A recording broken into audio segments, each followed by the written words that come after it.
বয়স যেন তার কাছে একটা সংখ্যা মাত্র, এমনটাই ধরা পড়ল বালুরঘাট বিশ্বাসপাড়া বাসিন্দা নিহারেন্দু মজুমদারের জীবনে। বয়স তার 87 চলছে। শিক্ষকতা থেকে অনেক দিন আগেই অবসর নিয়েছেন, তবু এই বয়সেও নিয়মিত সাহিত্য সাধনা করে চলেছেন তিনি।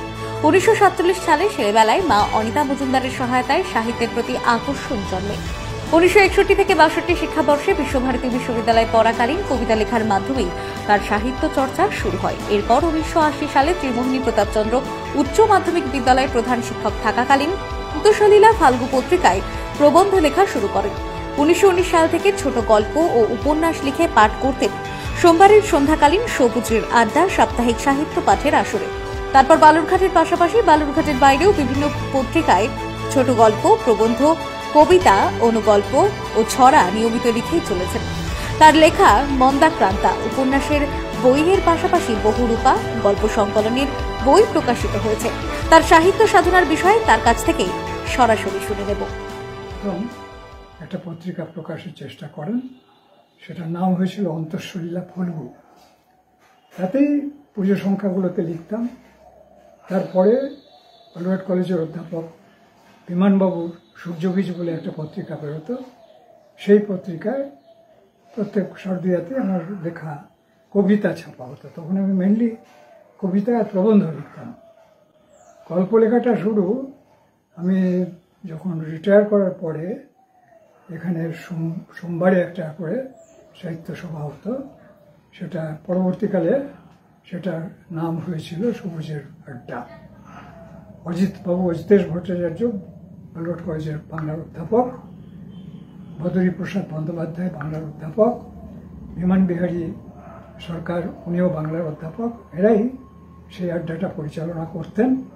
তাতে যাওয়ার পরে আমি আমার লেখা গল্প প্রথম পাঠ করি। তাতে ওরা আমাকে খুব উৎসাহিত করেন যে আপনি গল্প লিখুন, এবং তারপর থেকে আমি শুধু গল্পই লিখে গেছি, ছোট গল্প।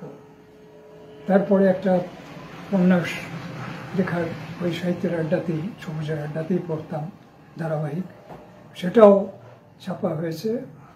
আর গল্প সংগ্রহ মাত্র 12টা গল্প নিয়ে আমার একটা গল্পগ্রন্থ বহুরূপা, নারীর বিভিন্ন রূপ আর কি, সেই গল্পগুলোতে এই নিয়ে একটা গল্প সংকলন।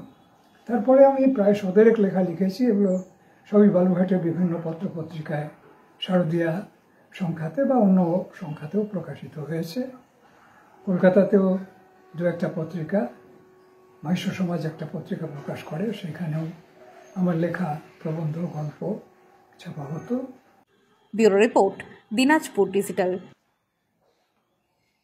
নর্থ বেঙ্গলের সেরা সুপার স্পেশালিটি হাসপাতাল জীবন রেখা, অভিজ্ঞ ডাক্তার, আধুনিক lab, 24x7 emergency services, neurology, cardiology, orthopaedics, gastro, দন্ত ও চোখের চিকিৎসা একসাথে, আইসিইউ, এনআইসিইউ এবং এনএবিএল অ্যাক্রেডিটেড প্যাথোলজি ল্যাব। জীবন রেখা হসপিটাল। আপনার জরুরি মুহূর্তে অ্যাম্বুলেন্স পৌঁছবে ঠিক সময়েই। কল করুন 83730 66655।